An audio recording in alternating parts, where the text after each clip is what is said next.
One of the unique things about the United States standards system is that it is a private, decentralized system and has been for well over a century.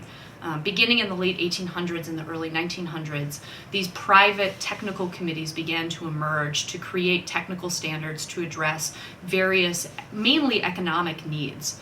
So for example, the largest standards development organization in the US today is ASTM International, which was actually started by a chemist for one of the railroad companies. And the problem that he was having is they were trying to buy enough steel to make all of the rails. And you can't get it all from one supplier. No one makes enough steel. You have to get it from multiple suppliers. And in order to ensure the safety and reliability of the rails, you have to have the same chemical composition, the same properties in the steel that you buy, regardless of who you get it from. So this chemist said, okay, we need to get together and come up with a standard for what kind of steel we need so that we can ensure that there's uniformity of product regardless of where we're purchasing our steel from.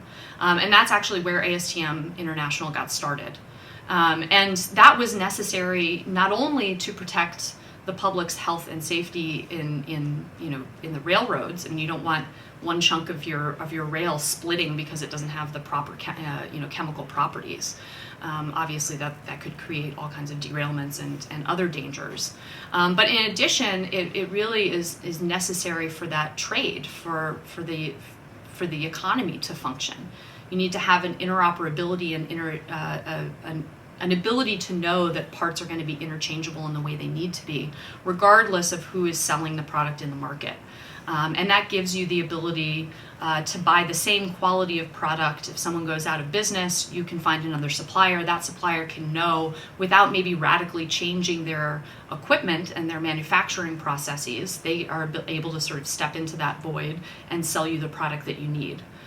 So standards are incredibly useful for all kinds of purposes. And in the US, they've mostly been created by private organizations. And there are a variety of historical reasons for that. Part of it is because there was quite a dispute over whether or not the federal government should be getting involved in standardization. It's actually in our Constitution. One of the enumerated powers of Congress involves setting the standards for weights and measures. But Congress was actually reluctant to, in the first instance, act on that and create a national standards laboratory like existed in most European nations in order to fulfill those needs. So initially, actually, all of that stuff was done by the states, which created some real problems. So, for example, there were parts of property in Brooklyn that couldn't be taxed because they technically didn't exist because you had multiple standards for measuring the property. And if you used one, it would be a certain size. And if you used a different standard, it would be another size. And there would be a slice of property that wouldn't exist under both of those standards. And so the government found that it wasn't able to tax that property. And it became kind of a national embarrassment. We didn't have a national standards laboratory that was producing a uniform standard for weights and measures.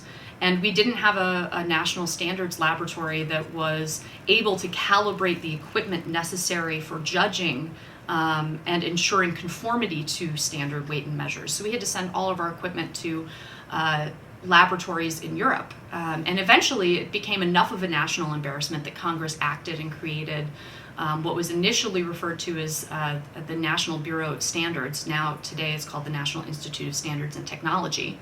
And even then, they were a little bit tepid in their willingness to sort of enter into the standardization field.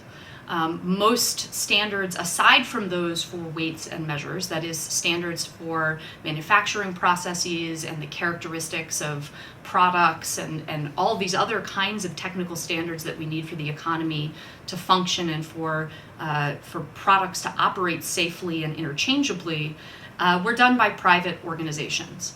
Now, the government used standards really from the beginning. The Department of Defense used some standards mainly in its procurement starting as early as the World Wars, and there was a significant degree of public-private collaboration and standardization spurred first by the Industrial Revolution and secondly by the needs of the World Wars.